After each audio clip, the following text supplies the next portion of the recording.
मित्रों नमस्कार, मैं हूं राकेश कुमार। आप देख रहे हैं मत अभिमत। मित्रों, अगर आपकी ज़मीन का भूअर्जन हुआ है और किसी कारणवश मामला विवाद में चला गया है या यूँ कहें कि लारा में चला गया है, तो उस स्थिति में आप महीनों से परेशान होंगे। और बिहार में भूमि विवाद और भूअर्जन से जुड़ी आपकी जो यह चिंता है वह बिल्कुल जायज़ है। यह एक कड़वी सच्चाई है कि बुनियादी ढांचे के विकास के लिए ज़मीन तो ले ली जाती है, बहुत से योजनाएं आती हैं जिसके लिए ज़मीन ले लिया जाता है, लेकिन मुआवजे और पुनर्वास के लिए आम आदमी को सालों साल दफ्तर और अदालतों के चक्कर काटने पड़ते हैं। मित्रों, भूअर्जन पुनर्वास एवं पुनर्स्थापन प्राधिकार मतलब लारा, इसका गठन इसलिए किया गया था, जिसको अंग्रेजी में land acquisition rehabilitation and resettlement authority कहते हैं।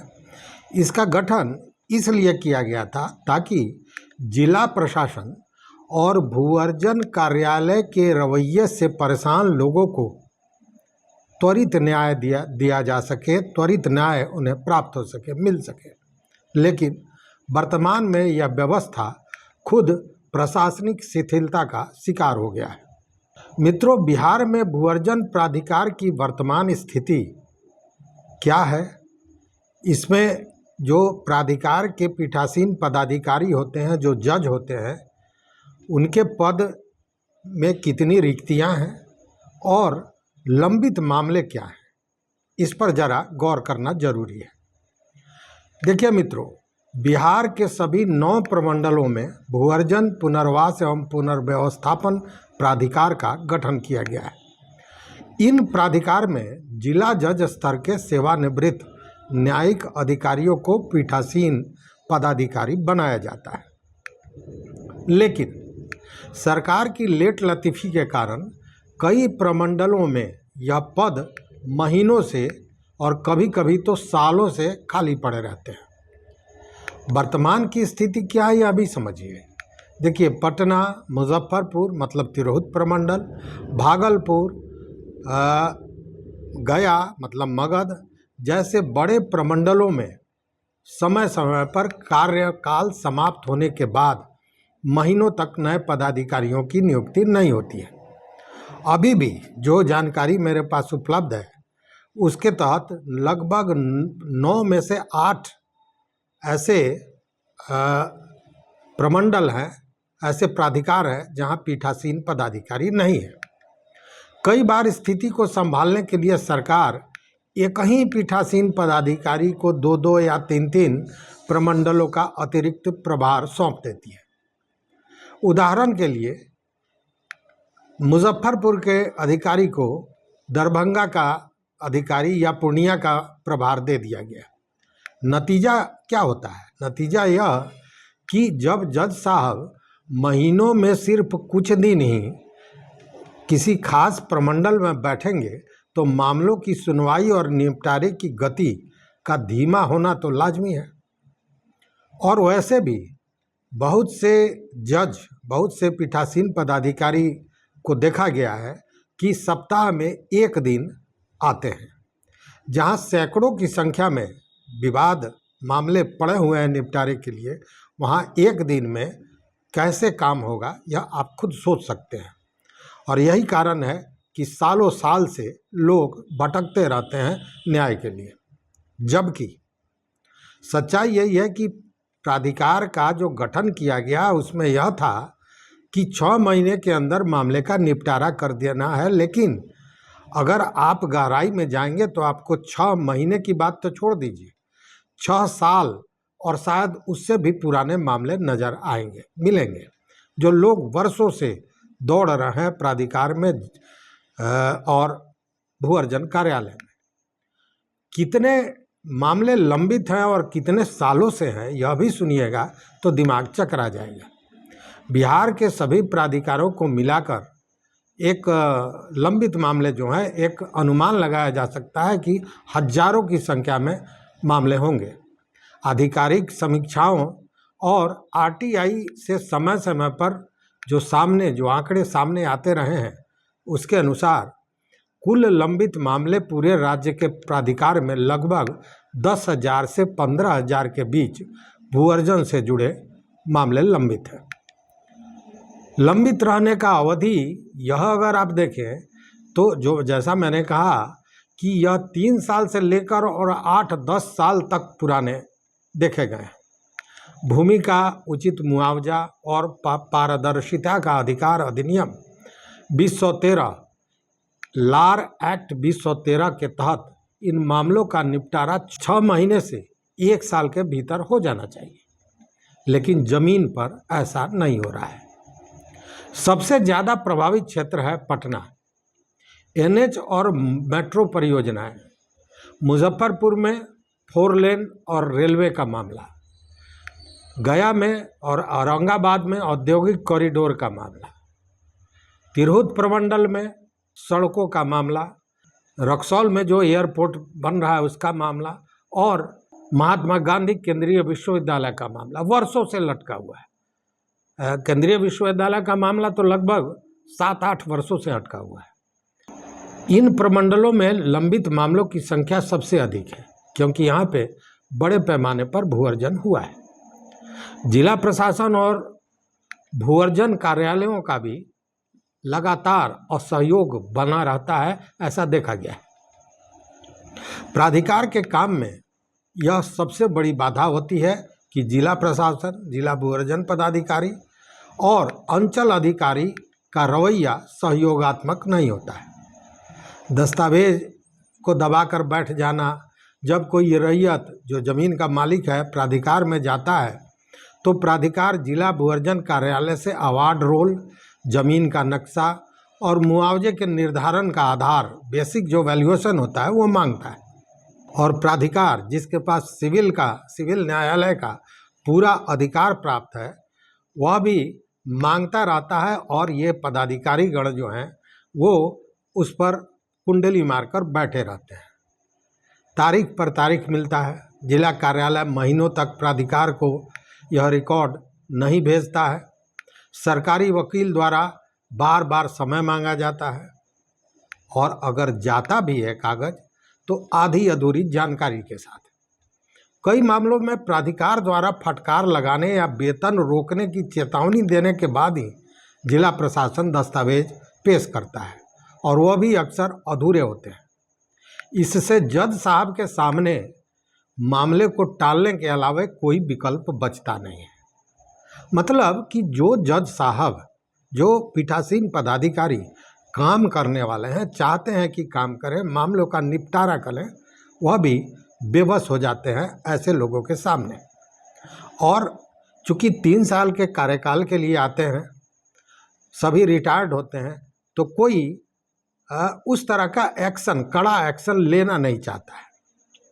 लेकिन कभी कभी ऐसा हुआ है कि जब पीठासीन पदाधिकारी ने कड़ा एक्शन लिया है तो फिर मजबूरन जिलाधिकारी कहें, जिला प्रशासन कहें या भूअर्जन कार्यालय कहें, उन्हें कागज़ भेजना पड़ता है। लेकिन जैसा मैंने कहा वही होता है, उसमें कुछ न कुछ ऐसा लेकुना लगा दिया जाता है या आधी अधूरी जानकारी दी जाती है जिससे मामला अटका रहे और जज साहब के पास कोई दूसरा चारा होता नहीं है कि मामले को टालते चले जाए। और टालते टालते पता चलता है कि 6 महीने से साल भर में जिन मामलों का निपटारा हो सकता है वह मामले 8 वर्षों से 10 वर्षों से अटके रह जाते हैं। सरकार के दावों और ज़मीनी हकीकत में कितना विरोधाभास है वह इससे साफ नज़र आता है।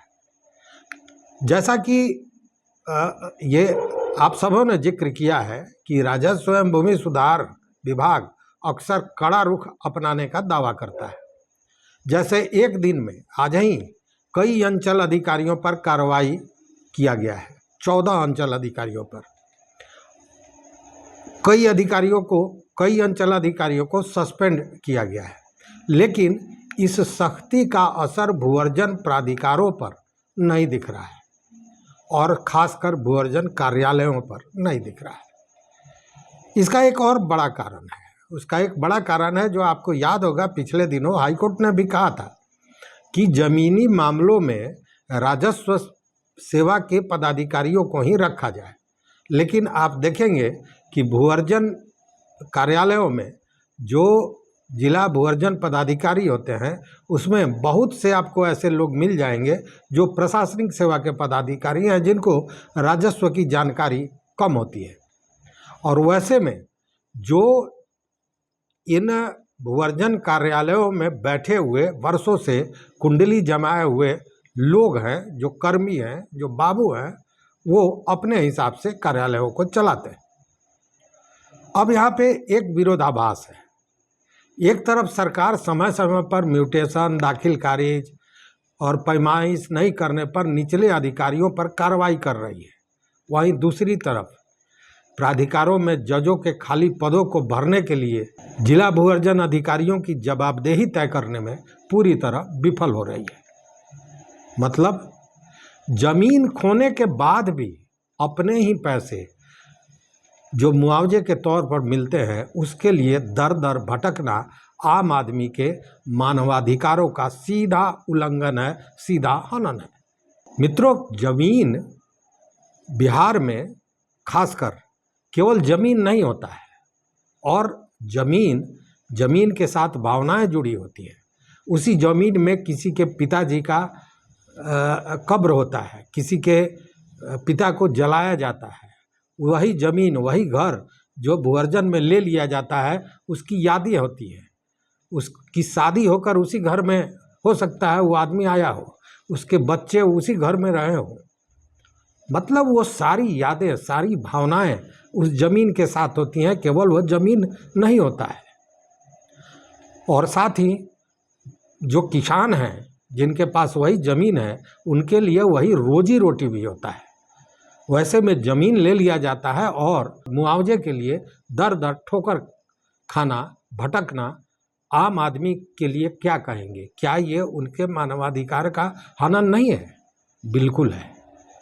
लेकिन जब तक सरकार कुछ ऐसे कदम नहीं उठाती है तब तक यह स्थिति बदलने वाली नहीं है। केवल समस्या खड़ा करना हमारा मकसद नहीं है। इसका उपाय क्या हो सकता है उस पर भी हम अपने बुद्धि विवेक से जो बात कहना चाहते हैं, संभवतः आप मित्रों को पसंद आएगा। सबसे पहले कि अग्रिम नियुक्ति होनी चाहिए। किसी पीठासीन पदाधिकारी का कार्यकाल समाप्त होने के 3 महीने पहले नए नाम का, नए पैनल का चयन हो जाना चाहिए। दूसरी बात कि दैनिक सुनवाई होनी चाहिए। प्राधिकारों में सप्ताह में 1 या 2 दिन के बजाय अगर नियमित कम से कम सप्ताह में 4 दिन भी सुनवाई की व्यवस्था हो तो मामलों का निपटारा जल्द से जल्द हो सकेगा। दूसरी बात, अधिकारियों पर भी जुर्माना होना चाहिए। यदि जिला भूअर्जन कार्यालय तय समय पर, मतलब 30 दिनों के भीतर प्राधिकार को दस्तावेज नहीं सौंपता है या प्राधिकार द्वारा मांगे गए जानकारी को नहीं देता है या आधा अधूरा देता है, तो संबंधित अधिकारी पर व्यक्तिगत जुर्माना लगाना चाहिए। मतलब उसकी जिम्मेवारी तय करनी चाहिए। बिहार सरकार यदि वास्तव में भूमि विवादों को लेकर संवेदनशील है तो उसे भूअर्जन अधिकारों को मजबूत और क्रियाशील बनाना ही होगा। नहीं तो बस वही यह केवल ढोल बजाने जैसी बात हो जाएगी कि बिहार सरकार बिहार से भूमि विवादों को समाप्त करना चाहती है, सारे चीज़ों को ठीक करना चाहती है, लेकिन जहां दूसरे का ज़मीन, दूसरे की संपत्ति ले ली जाती है उसके लिए न्याय मुहैया कराने में विफलता दिख रही है। तो मित्रों, इस वीडियो में बस इतना ही। अगर आपको ये वीडियो अच्छा लगा हो तो निश्चित रूप से सब्सक्राइब कीजिए, लाइक कीजिए, दोस्तों के साथ शेयर कीजिए। क्योंकि ये किसी का व्यक्तिगत मामला नहीं है, यह कोई राजनीतिक किसी पर उंगली उठाने जैसी बात नहीं है। यह मामला हर उस आदमी से जुड़ा हुआ है जिसका ज़मीन अधिग्रहण किया जाता है और उसके बाद उसके शोषण का, उसके कष्ट का, उसके दर्द का एक सिलसिला शुरू होता है। तो इस पूरे वीडियो पर अपना विचार, अपना मत जरूर दीजिएगा हमारे कमेंट बॉक्स में। देखते रहिए मत अभिमत। यहाँ तक साथ देने के लिए बहुत बहुत धन्यवाद, कोटिशाह आभार। जय हिंद मित्रों।